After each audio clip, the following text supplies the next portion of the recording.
ఎస్తేరు ఇంకా తన భర్త డేవిడ్ కుమ్మరివాళ్లు. ప్రతిరోజు బంకమట్టి తెచ్చి ఆ మట్టిని బాగుచేసి పాత్రలను కుండలను మలచి వాటిని కాల్చి ఎండబెట్టి ఆ విధంగా తయారైన పాత్రలను రోడ్డు పక్కన పెట్టుకుని అమ్ముకుంటూ వచ్చే రూపాయి డబ్బులతో బ్రతుకు సాగిస్తున్నారు. వాళ్ల కూతురు దీవెన ప్రభుత్వ పాఠశాలలో 10వ తరగతి చదువుతుంది. వాళ్ళు చిన్న రేకుల షెడ్లో ఏ వసతులు లేని ఒక మురికివాడలో జీవిస్తున్నారు. ఆ రోజు ఉదయం ఎప్పటిలాగానే డేవిడ్ మట్టి తొక్కుతూ ఉంటే మంచినీళ్ల చెంబు చేతికిస్తూ దీవెన ఇలా అంటుంది. నాన్నా, ప్రతిరోజు నువ్విలా కష్టపడుతూనే ఉంటున్నావు. అమ్మ కూడా చాలా కష్టపడుతుంది. వీధిలో పనులకు కూడా వెళ్తుంది. అయినా మనకి అంతా లోటుగానే ఉంది. యేసుప్రభుని నమ్ముకుంటే కష్టాలన్నీ తీరిపోతాయని అందరూ అంటారు కదా. మరి మనం యేసయ్యనే నమ్ముకున్నాం కదా. అయినా మనకన్నీ కష్టాలే ఉన్నాయి. ఎందుకు నాన్నా? కష్టాలు మనుషులకే కదా తల్లి. మనం దేవునికి ప్రార్థిస్తే కష్టాలన్నింటినీ ఆయనే తొలగిస్తారు. మనం ప్రతిరోజు కుటుంబ ప్రార్థనలో దేవుడిని అడుగుతూనే ఉన్నాం కదా. అయినా ఏ మార్పు లేదు కదా నాన్నా? అలా అనకూడదు తల్లి. దేవుడు తగిన సమయంలో ప్రతి ప్రార్థనకి సమాధానమిస్తారు. తండ్రితో మాట్లాడి లాభం లేదని మనసులో అనుకుని ఇంటి లోపలికి వెళ్తుంది.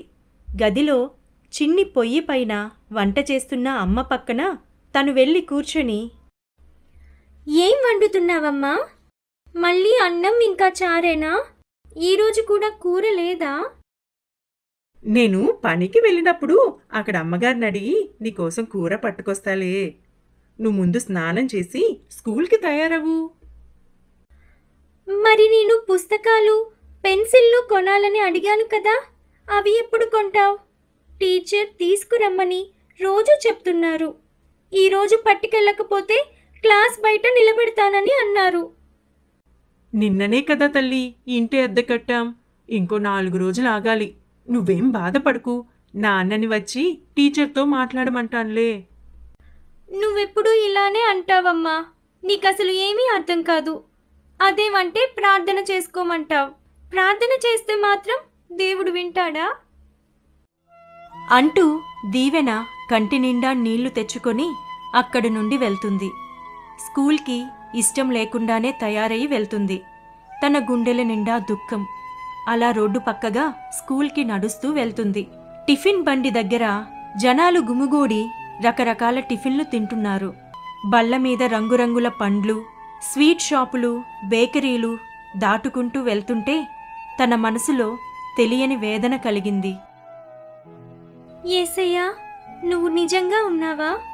మేము చేసే ప్రార్థన వింటున్నావా? అయినా కూడా మాకెందుకు ఈ కష్టాలు?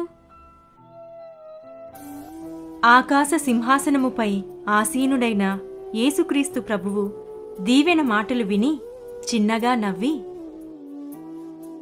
చిన్నదానివైనా నీ మనసులో మెదిలిన ప్రశ్న చాలా గొప్పది. దుఃఖపడువారు ధన్యులు, వారు ఓదార్చబడుదురు. ఆ రోజు రాత్రి భోజనం చేసి కుటుంబం అందరూ కలిసి ప్రార్థన చేసుకుని పడుకుంటారు. కలలో దీవెనని యేసు ప్రభువు ఒక చోటుకి తీసుకుని వెళ్తారు. అక్కడ ఎన్నో అందమైన పాత్రలు తయారు చేయబడి ఉంటాయి. వివిధ రంగులతో, వివిధ రూపాలతో ఆ పాత్రలు ఎంతో అందంగా ఉంటాయి. అప్పుడు యేసుక్రీస్తు ప్రభువు ఆ చిన్నారితో ఇలా అంటారు. ఈ పాత్రలు ఎంతో అందంగా ఉన్నాయి కదా దీవెన. వాటిని తయారు చేసిన కుమ్మరిని నేనే. ఇంతలో అక్కడున్న ఒక అందమైన కూజ కళ్ళు తెరచి అక్కడికి వచ్చిన దీవెనతో ఇలా మాట్లాడుతుంది. ఇప్పుడు నేను చాలా అందంగా ఉన్నాను కదా. నీకు తెలుసా, ఒకప్పుడు నేను ఇలా లేను. నేను ఎర్రటి మట్టి ముద్దలా ఉన్నాను. అప్పుడు యేసు ప్రభువు నన్ను పట్టుకొని బల్లపైన పెట్టి బాదుతూ తన పిడికిళ్లతో గుద్దుతూ ఉంటే నేను వద్దంటూ నన్ను వదిలేయమంటూ గట్టిగా అరిచాను. దానికైనా చిన్నగా నవ్వి ఇంకా అప్పుడే అవ్వలేదు అన్నారు. వెంటనే నన్ను చక్రం పైన పెట్టి గిరగిరా తిప్పుతూనే ఉన్నారు. నేను వద్దు బాబోయ్, నన్ను వదిలేయండి, కళ్ళు తిరుగుతున్నాయంటూ కేకలు పెట్టాను. అయినా వదిలితేగా. మళ్ళీ చిన్నగా నవ్వి ఇంకా పూర్తి కాలేదు అని చెప్పి నన్ను అటూ ఇటూ పొడుస్తూ అటూ ఇటూ వంచుతూ నాకు ఈ ఆకారాన్ని ఇచ్చారు. అప్పుడు చక్రం ఆగింది. హమ్మయ్యా అని ఊపిరి తీసుకుని కళ్ళు మెల్లగా తెరిచాను. వెంటనే నన్ను పొయ్యిలో వేడి వేడి మంటల్లో పెట్టారు. అవునా? మరి నీకు భయం వేయలేదా? నాకు సహాయం చేయండి, నన్ను బయటకు తీయండి అని గట్టిగా అరిచాను. ఇంకా కొంచెం సేపైనా ఉంటే నేను ఆ మంటను అస్సలు తట్టుకోలేకపోయేదాన్ని. సరిగ్గా అప్పుడే పొయ్యి నుండి నన్ను బయటకు తీశారు. కాస్త చల్లబడ్డాను. హమ్మయ్య, ఇప్పుడు నాకు చాలా బాగుంది అని అనుకుంటూనే ఉన్నాను. అంతలోనే నాకు ఒంటి నిండా రంగు పూశారు. ఆ వాసన, ఆ మంట చాలా భరించలేకపోయాను. దయచేసి నన్ను వదిలేయండి అంటూ ఏడ్చాను. కానీ నా కుమ్మరి తల ఊపుతూ ఇంకా పూర్తవలేదని అన్నారు.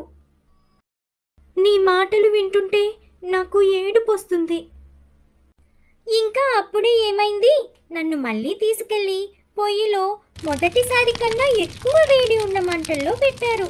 ఈసారి నేను ఆ వేడి తట్టుకోలేక చచ్చిపోతాననుకున్నాను.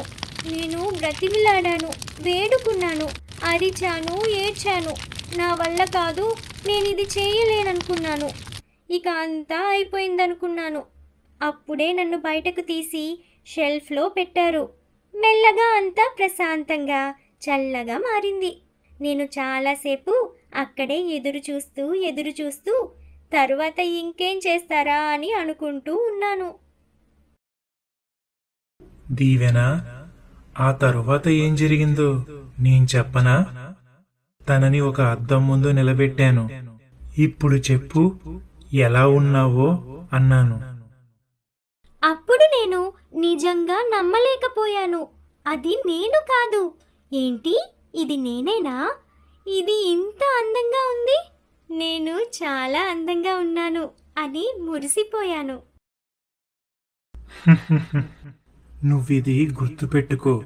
నాకు తెలుసు, నేను నిన్ను బల్లకేసి బాదినప్పుడు, నిన్ను తట్టినప్పుడు నీకు చాలా నొప్పొచ్చింది. కానీ ఒకవేళ నిన్ను అలా వదిలేస్తే నువ్వు ఎండిపోతావు. నిన్ను చక్రం పైన తిప్పినప్పుడు నీకు కళ్ళు తిరిగాయి. కానీ నేను మధ్యలో ఆపేస్తే నీ రూపమంతా చెడిపోయేది. నిన్ను పొయ్యిలో ఉంచినప్పుడు ఆ వేడి నువ్వు తట్టుకోలేకపోయావు.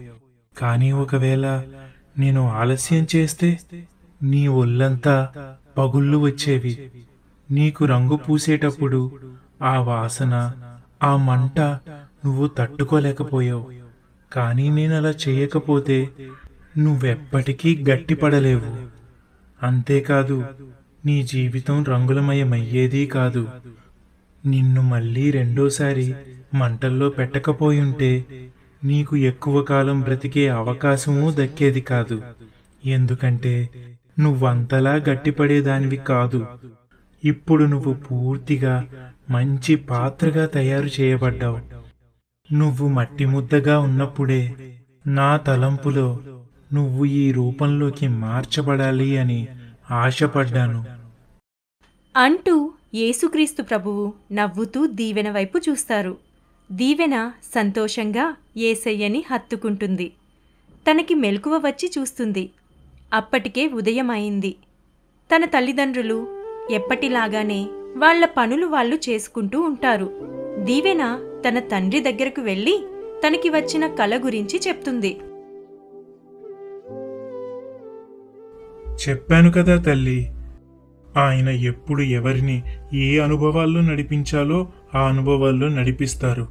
మనకి కలిగి ఉన్న దాంట్లో మనం నమ్మకంగా ఉంటూ దేవుణ్ణి స్తుతిస్తూ వేడుకుంటే ఆయన నమ్మదగినవాడును నీతిమంతుడును గనక మనల్ని ఆదరించి వృద్ధిలోనికి నడిపిస్తారు. అవును నాన్న, నిన్న మా టీచర్ చెప్తుంటే విన్నాను. ఒక ప్రాంతంలో ఆహారం లేక మట్టిని తింటున్నారట. నాకప్పుడు అనిపించింది, దేవుడు నాకు ఆహారం ఇస్తున్నారు, వస్త్రాలు ఇస్తున్నారు, నన్ను చదివిస్తున్నారు కూడా. యేసయ్య ఎంత మంచివారో కదా. నేను బాగా చదువుకుని మంచి ఉద్యోగం సంపాదించి అన్నం లేని వారికి, అవసరాల్లో ఉన్నవారికి సహాయం చేస్తాను.